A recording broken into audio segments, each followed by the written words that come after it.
Hola, soy Pedro Salinas y esto es Después de todo. Hoy día tenemos una entrevistada de lujo. Ella es periodista y directora de un documental imperdible en la plataforma Max. El documental se llama El Minuto Heroico. Ella es Mónica Terribas. Mónica, bienvenida al programa. Muchísimas gracias por invitarme y muchas felicidades a ti por tu trabajo. O sea que la alegría es mutua, la alegría es mutua. Para quienes no han visto todavía El Minuto Heroico, ¿de qué Mm, va y por qué es importante que la gente conozca las historias de estas mujeres que se exhiben mm. en el documental?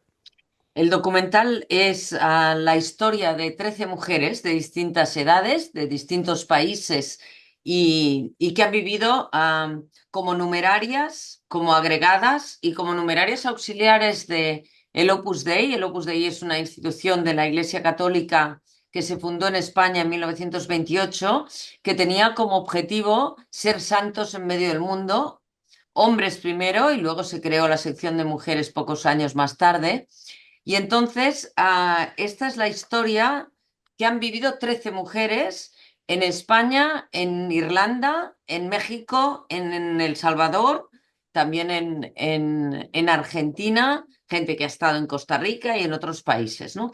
Entonces, son las vivencias de unas mujeres que creyendo firmemente en lo que proponía la obra, su experiencia dentro de la institución las llevó a situaciones de colapso y a la convicción que había abuso espiritual, coerción psicológica, abuso laboral, y una vulneración de derechos fundamentales como es el dar forma a tu cerebro de modo que te acaban anulando la personalidad. Esta es las denuncias que ellas formulan a lo largo de 4 episodios en la que contamos también con expertos, con psicólogas clínicas, con gente experta en esta materia, gente que el abogado Sebastián Sal de Argentina, que ha liderado una denuncia contra el Opus Dei por explotación laboral de numerarias auxiliares y que también contribuye a las reflexiones que aporta el Minuto Heroico.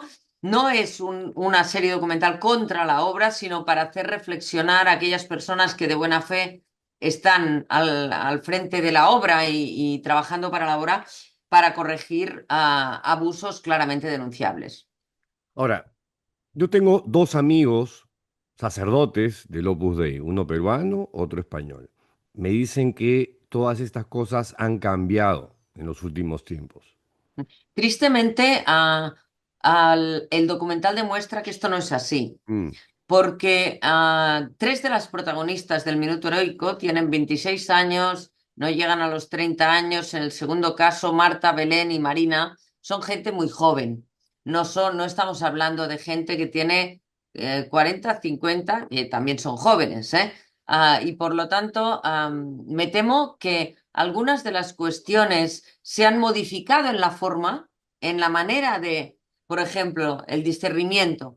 Cuando una persona adolescente pide la admisión al Opus Dei y se convierte en aspirante y no jurídicamente en miembro del Opus Dei, puede ser que ahora se esté insistiendo en lo haces convencido, quieres comentarlo con tus padres, lo que sea, muy quizá distinto de lo que vivió Belén o Marta hace 4 días.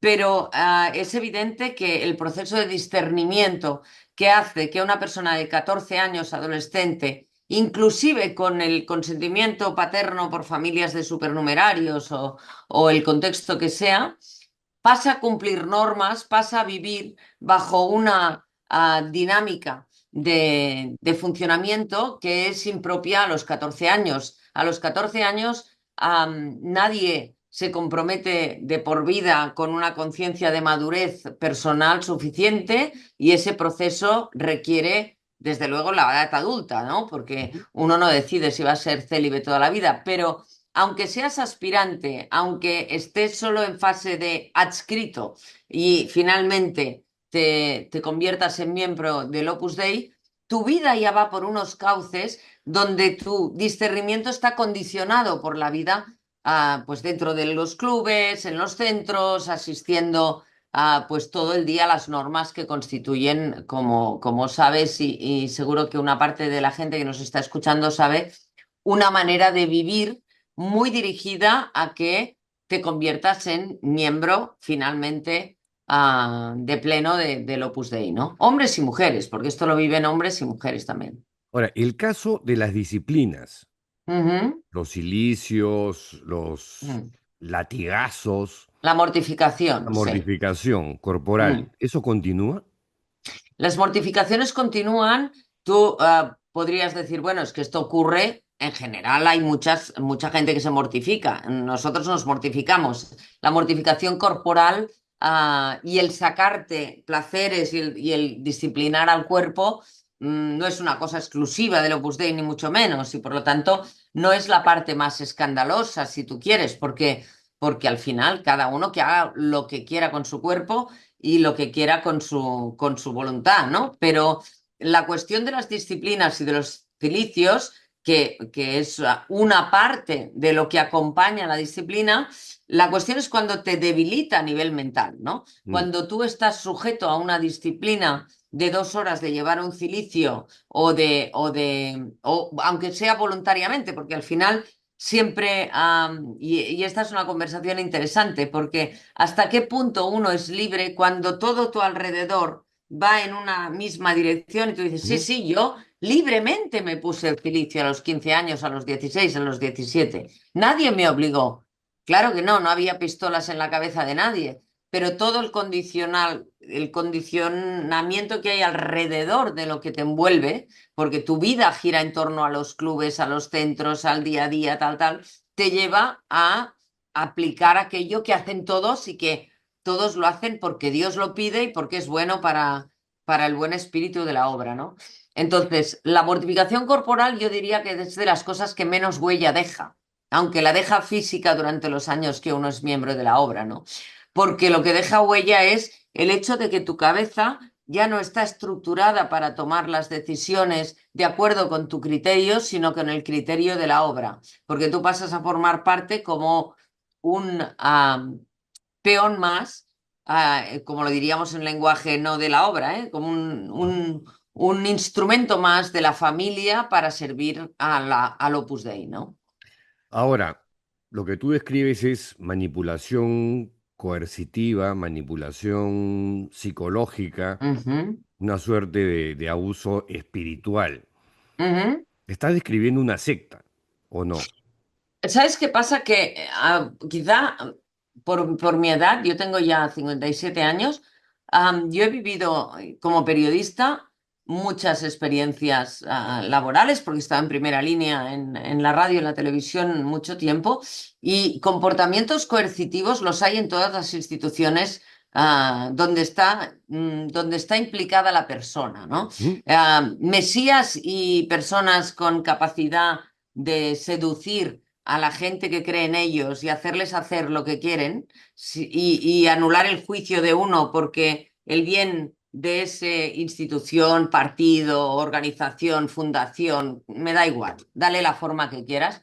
Esos comportamientos coercitivos están en toda la sociedad, porque el ego humano lleva muchas veces de las personalidades a querer creer en alguien que te seduce o piensas que esa persona tiene más capacidad que tú o tiene más visión que tú sobre lo que es bueno y lo que no, ¿no? Por lo tanto, yo me resisto muchísimo a hablar, esto es una secta, esto no lo es, porque creo que hay comportamientos sectarios en todas las condiciones de organización social, ¿no?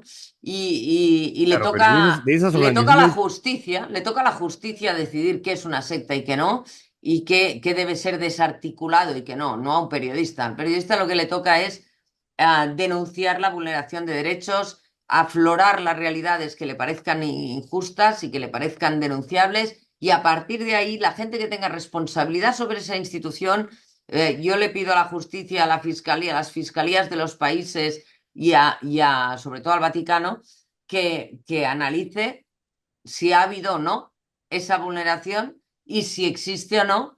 esa calificación de secta en cualquier organización, ya se llame Opus Dei, se llame Sodalicio, se llame lo que sea, ¿no? Claro, pero en una organización, sea cual sea, ¿no? Hay una puerta. Tú sales de ese centro de trabajo o de lo que fuera y te vas a tu casa o te vas al Mm, parque y rompes con eso. Acá estamos sí. hablando de gente que vive para eso, Mm. dedica su vida a eso. Mm. Pero eso también les pasa a las monjas, a los curas, a toda la gente que no vive secularizada. El problema es que en el caso del Opus Dei son laicos en medio del mundo, pero en medio del mundo no están las numerarias y los numerarios, y si lo están parcialmente, porque vuelven a vivir a los centros, vuelven a la disciplina, duermen en casas con otros numerarios y numerarias, están sometidos a la disciplina de la institución, ¿no? Entonces, la línea por la diversidad de perfiles, porque si nos están escuchando familias de supernumerarios, dirán, a mí nadie me ha cortado la libertad, yo decidí ser supernumerario. Si examina bien el proceso por el cual acabó siendo supernumerario, quizás es que no le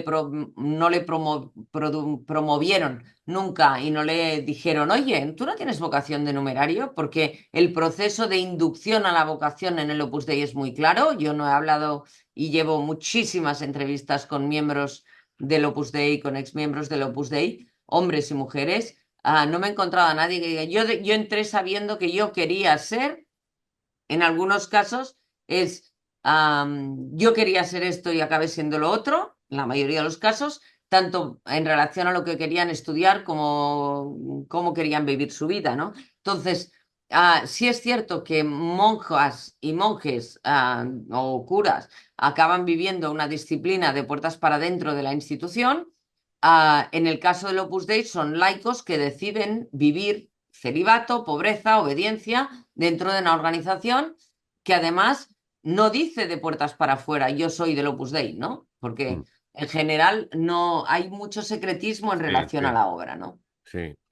Ahora, una de las cosas que más llama la atención del minuto heroico, claro, se presentan casos de numerarias agregadas, pero las numerarias auxiliares Mm. es muy fuerte. Es muy fuerte porque son una suerte de esclavas de la organización. Sí, pero otra vez, Pedro, a veces nos olvidamos que en este mundo de desigualdad permanente económica y social que vivimos, habrá gente que habrá visto el minuto heroico y habrá pensado, uy, las numerarias auxiliares, qué esclavaje, ¿no? Qué vida más. Sí, Y en sí, cambio las Kellys y la gente que tenemos trabajando en los hoteles o en casas particulares, incluso haciendo faenas que vienen de fuera de otros países y que no están debidamente contratadas, ¿no? Y que hacen jornadas maratonianas y tienen cero descanso, viven circunstancias muy similares a las de las auxiliares. Aquí la cuestión es, cuando a José María Escrivá de Balaguer y los estatutos del Opus Dei así lo recogen, decide que haya una categoría dentro de los miembros del Opus Dei, que es numeraria auxiliar, que es para servir a los demás, para limpiar, para cocinar, para planchar, para hacer que la administración, y la llaman administración para no llamarlas numerarias auxiliares, se habla de la administración como en el sentido como si bajara del cielo la administración a administrarnos. No, no, son mujeres, mujeres, no hombres, mujeres, que trabajan toda su jornada laboral, que no es laboral porque no hay un contrato de por medio, ahora sí lo hay, pero no lo había, como bien sabes, y a que entregan todo el fruto de su trabajo a la obra, a que durante décadas no han estado cotizando y que además cuando se van con una mano delante y otra detrás y no constan en ningún sitio acreditadas. Y de ahí la denuncia de las 43 y de ahí la denuncia de Male, de Raquel, de Fátima y de todas las que están en el minuto heroico como auxiliares, ¿no? Entonces, sí que es cierto que nos choca porque decimos, ostras, esclavaje, pero créeme cuando te digo que habiendo hablado con agregadas, con numerarias, las consecuencias de haber estado en la obra y haber sufrido los abusos espirituales en la situación de vulnerabilidad en lo psíquico que sufren las personas que han estado en la obra, te diría que el hecho de haber hecho tareas domésticas, para ellas es lo de menos, no es lo que más las ha afectado. Lo que las afecta de verdad es el hecho de no ser consideradas, te diría, como seres libres. Y entonces, Mm. eso, cuando tú te vas, dejas de barrer, dejas de fregar, dejas de limpiar, ¿no? 24 horas 7 y aparte preparar y hacer actividades y que todo el mundo tenga las cosas listas, tal, tal. Pero tu vida, ¿qué sentido tiene entonces cuando tú toda tu vida has estado programada para hacer Claro. eso, ¿no?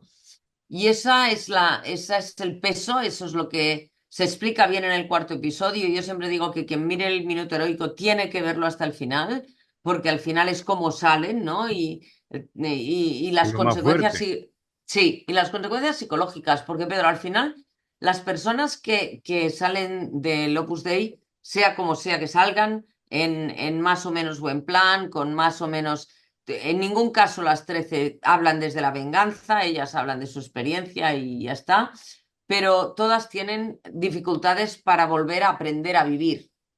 Y aprender a vivir no quiere decir qué hago ahora que he barrido toda la vida de que me gano la vida, porque todos sabemos que cuando uno toca fondo, pues se adapta a lo que sea, ¿no? Sino, no sé decidir sobre mi vida, no he tenido relaciones sociales con la gente, no sé relacionarme, como no podía tener amistades, me cuesta hacer vínculos. Me cuesta tomar decisiones por mí misma porque todo el mundo, toda la vida, sea numeraria, agregada o numeraria auxiliar, he estado obedeciendo, ¿no? Obedecer por encima de todo. Siempre he sido alfombra para que los demás pisen blando y tengo que considerar que yo soy una persona que valgo tanto como el de al lado.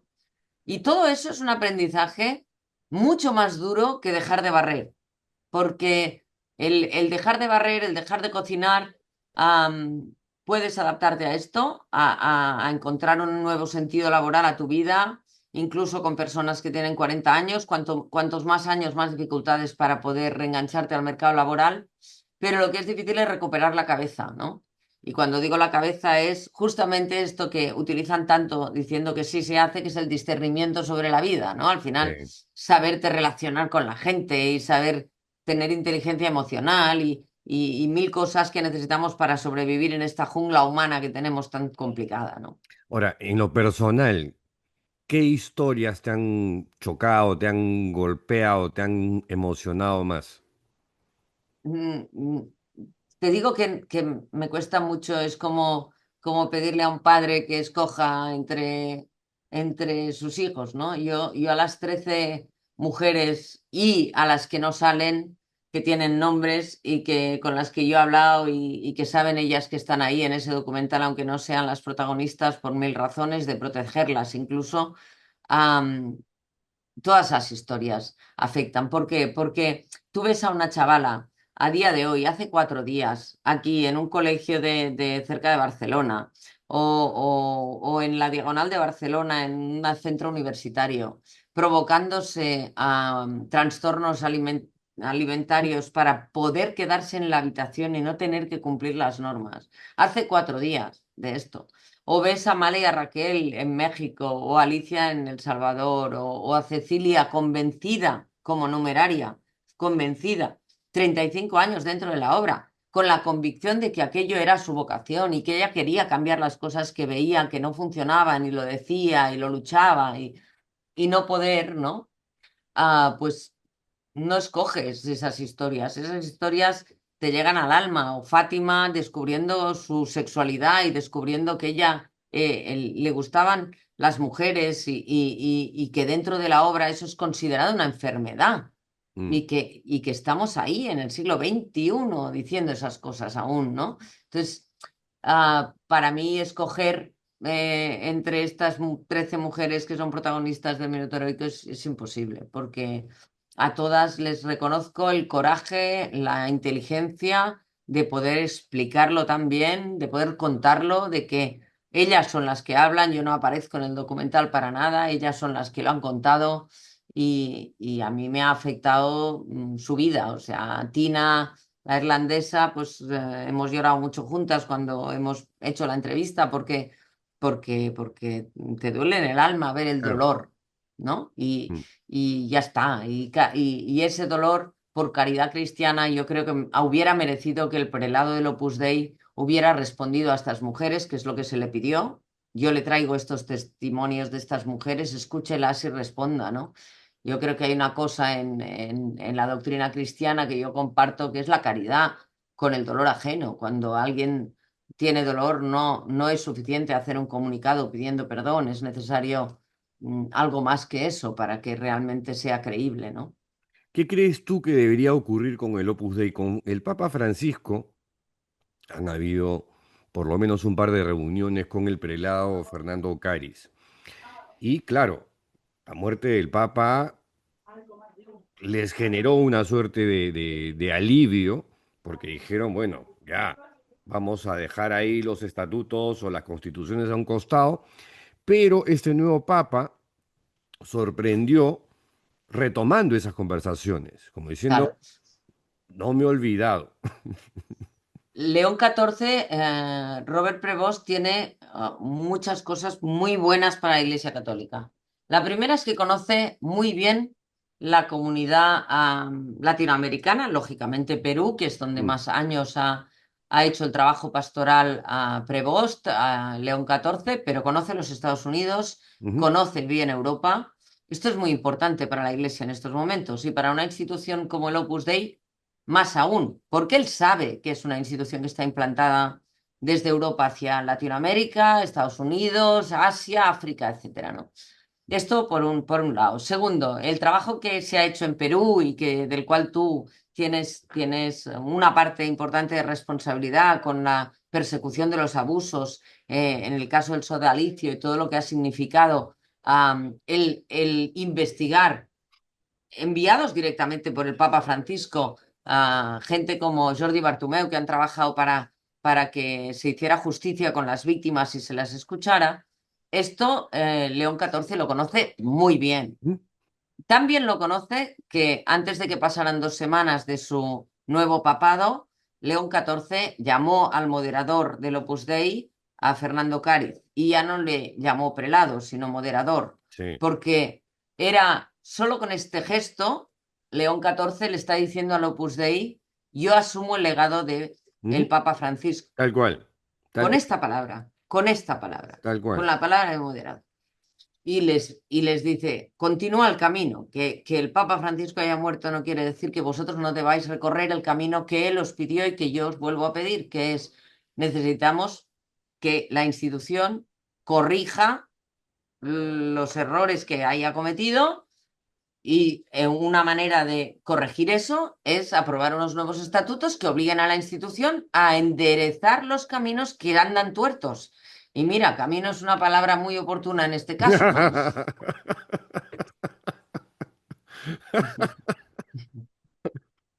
Ahora, una pregunta elemental. ¿Por qué el minuto heroico? Tú sabes que algo del Opus Dei he leído. Yo no sabía que existía esto. Me enteré por una periodista argentina, Paula Vistañino, que ha Paula escrito un libro, Vistañino. Te Sí, serviré, que tiene su te libro serviré. basado Serbian. en Serbian o sí, Serbian. Bueno, ella tituló el libro Te serviré. La palabra original en latín que deriva del te serviré es serbiam. Serbiam es la palabra que dicen los miembros del Opus Dei cuando de buena mañana les toca el despertador, saltan de la cama, se besan el suelo y dicen serbiam, te serviré, Señor. ¿Por qué el minuto heroico se llama así?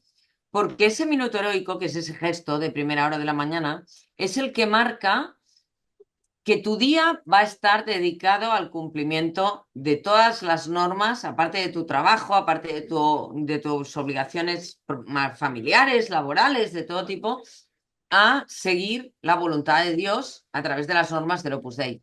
Entonces, el minuto heroico no es anecdótico en el sentido, ay, mira, levantarse temprano, todos nos levantamos Ujú. temprano, no pasa nada, ¿no? Es un acto como de fortaleza, ¿no? Porque no seamos perezosos y vamos a trabajar, ¿no?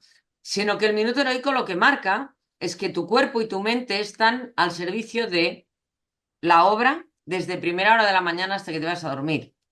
Y eso implica un ritmo de vida físico y mental que debilita el cuerpo y debilita el pensamiento. Porque si tú estás todo el día cumpliendo las normas y tu cabeza está, tengo que hacer examen de conciencia, tengo que Mm. confesar, tengo que ir a misa, tengo que tal, no puedo hablar, tiempo de silencio, tiempo de no silencio, charla, tal, no sé qué, tal, tal, tal, tú te acostumbras a no decidir nada tú, porque es que es imposible, no te da la vida. Son 24 horas, tienes que, eso lo cuenta muy bien Cecilia en el Minuto Heroico, ¿no?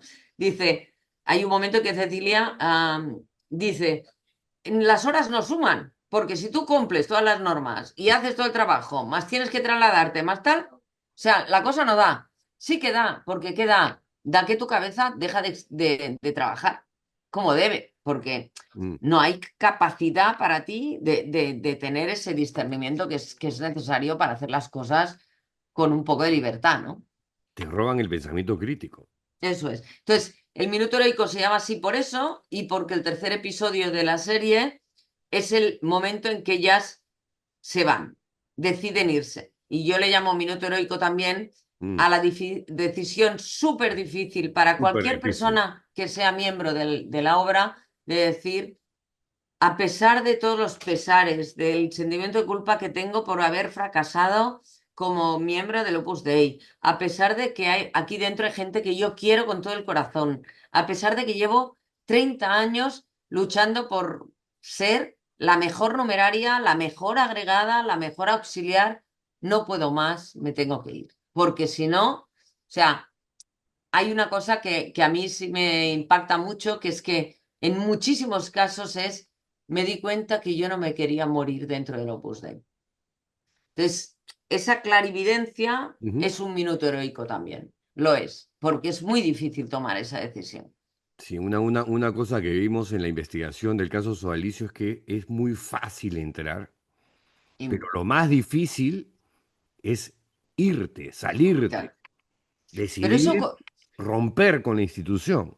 pero Pedro, eso ocurre si lo trasladamos y por eso yo creo que el minuto heroico es saludable verlo, aunque no te interese el Opus Dei, porque retrata muy bien cómo cuando las instituciones le secuestran a uno, ¿no? Ujú. Porque cuando tú te entregas incluso a un oficio que te trae de cabeza, que a lo mejor no es bien lo que tú habías soñado, lo que tal, la inercia del día a día te lleva a entrar, incluso con contradicciones, en ese ritmo vital de permitir que tu vida no sea lo que tú quieres.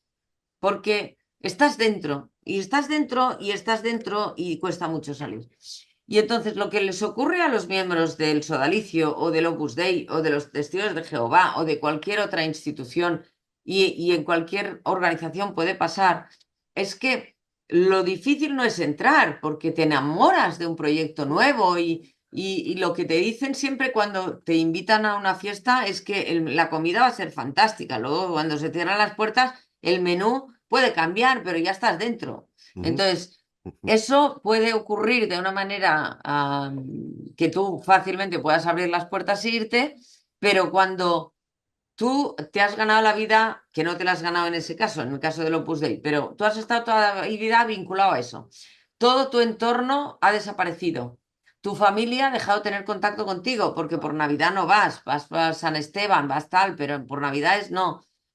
Se han casado tus hermanos y bueno, si eres hombre tienes la suerte que te dejan ir, si eres mujer no, depende del caso, ¿eh? De eso hay mucha variedad. Pero tus vínculos emocionales familiares van desapareciendo del mapa y tú te planteas que tienes que salir de ahí. No sabes qué vida social vas a tener porque no tienes amigos. No tienes otra manera de ganarte la vida que la que has aprendido allí, sea No, es limpiando, o terrible, sea, es terrible. tal. Y, y tienes miedo de perder ese, esa red de influencias que representa el Opus Dei. Porque si tú eres de una persona que tiene un nivel socioeconómico alto, te has relacionado solo con gente relacionada con el Opus Dei. Entonces, dejarlos quiere decir perderlos. Y eso puede tener consecuencias económicas, emocionales y de todo tipo. y familiares. Entonces, salir es muy difícil. Salir es muy difícil. Una pregunta final, Mónica. A la luz de toda esta investigación, en retrospectiva, después de haber terminado el Minuto Heroico, ¿qué cosa es el Opus Dei para ti? Pues mira, el Opus Dei yo creo que es una institución que tiene en su seno segurísimo muchísimas personas de buena fe que creen que están santificando a Dios porque lo están haciendo con su trabajo.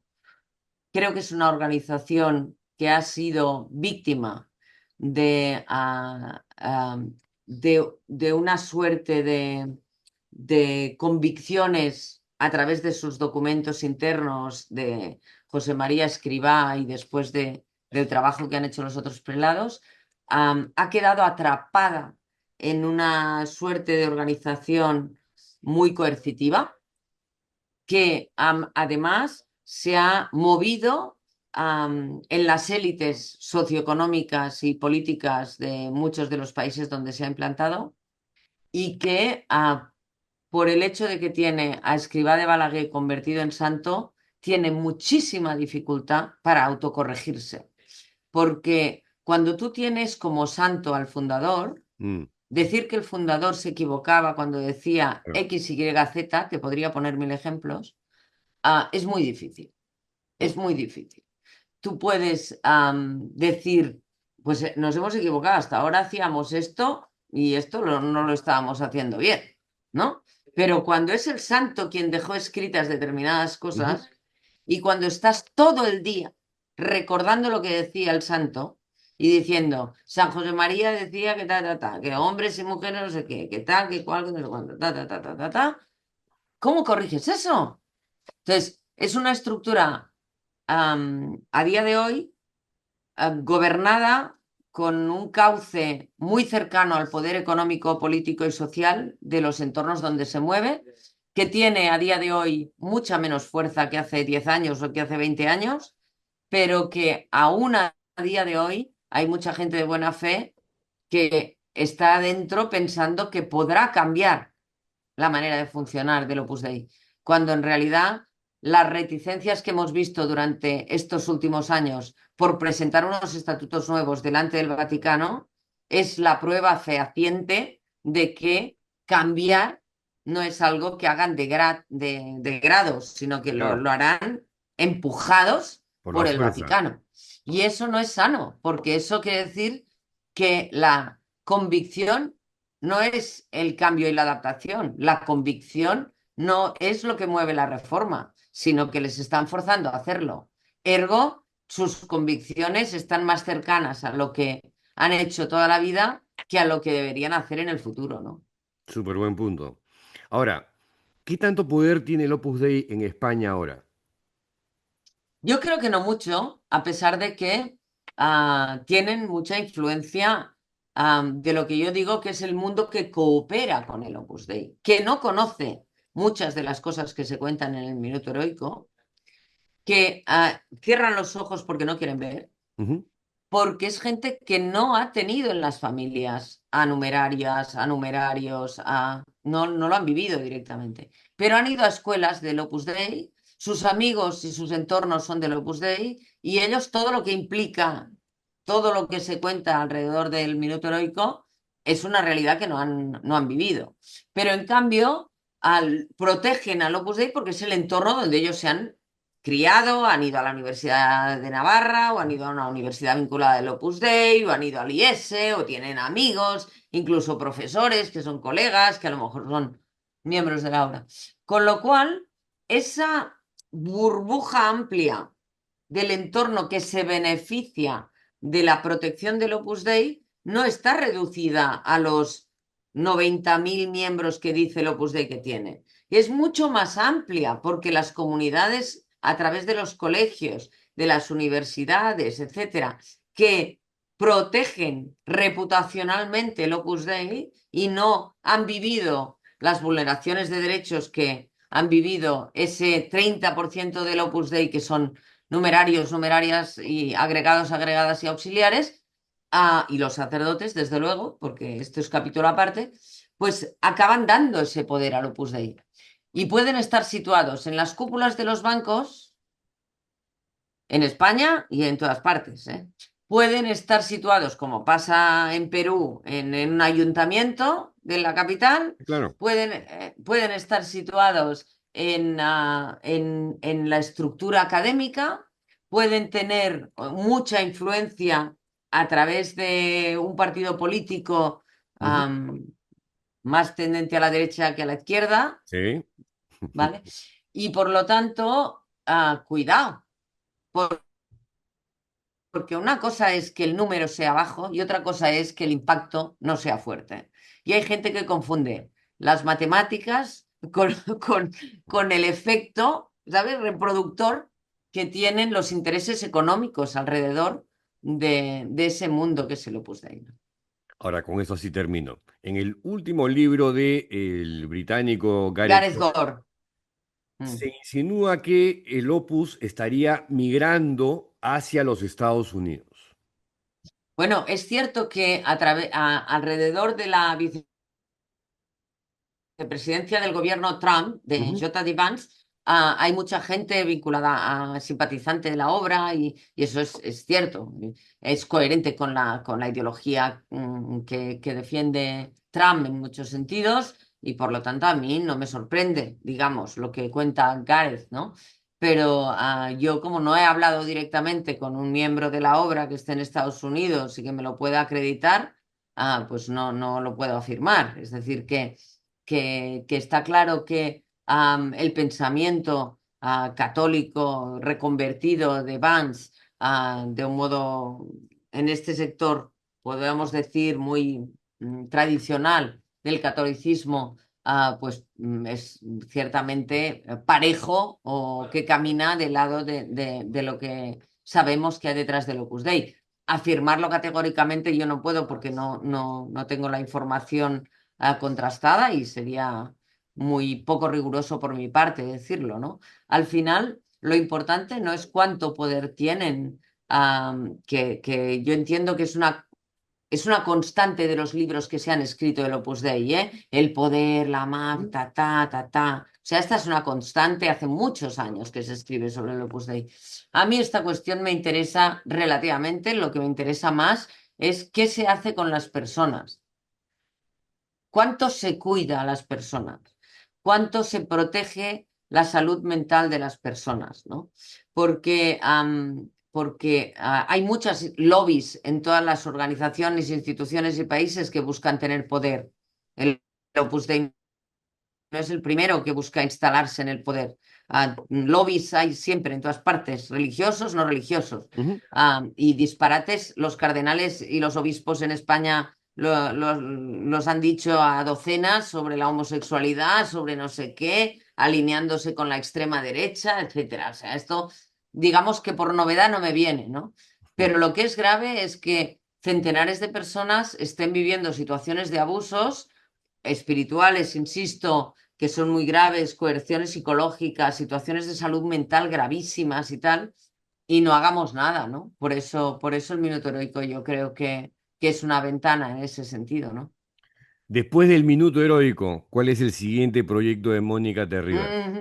No, yo estoy escuchando mucho porque una de las cosas positivas que ha generado el Minuto Heroico es que mucha gente que no se había atrevido a hablar de su experiencia de golpe ha querido hablar Mm, y yo creo que esto es muy importante. muy Yo creo importante. que nuestra obligación como periodistas es escuchar, básicamente escuchar y, y no, y no diseñar nuestros proyectos como diciendo y ahora tal, sino escuchar, abrir las orejas y escuchar, porque creo que la realidad siempre te acaba trayendo el próximo proyecto y si no Sí, es escuchas verdad, es muy difícil, ¿no? es Y verdad. ahora yo estoy en fase de escucha de muchas personas que contactan conmigo, que me quieren contar su trayectoria y que, y que son hombres y mujeres que han estado vinculados también a la obra. O sea que estoy en fase de escucha. Mónica, ha sido un lujo esta conversación contigo. Te agradezco por tu Igualmente, tiempo, ¿ah? De verdad. igualmente, Pedro. Muchas gracias y muchas felicidades. Y a ti también. A ti. Venga, a Fue trabajar. Mónica Terribas. Hasta la próxima. Chau. Chao.